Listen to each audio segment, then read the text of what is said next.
இன்னும் 2 வெள்ளிக்கிழமை தான் பாக்கி இருக்கு. ஆடி மாசமே வந்து முடிய போது. இப்பதான் வந்து பிறந்த மாரி இருக்கு. கடகடன்னு போன மாதிரியும் இருக்கு.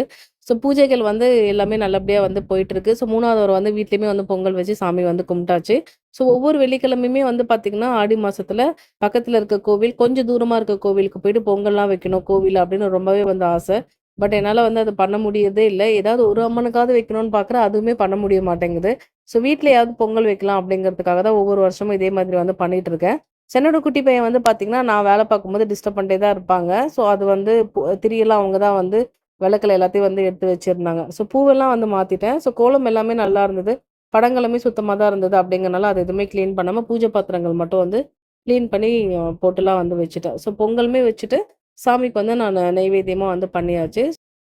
இன்னும் கூழ் ஊத்துறது வந்து பாக்கி இருக்கு. ஸோ அதுவுமே வந்து பண்ணணும். 4வது வாரம் பண்றதா, 5வது வாரம் பண்றதான்னு தெரியல. ஏதாவது ஒரு வாரம் அதுவுமே வந்து எங்க வீட்ல பண்ணுவோம்.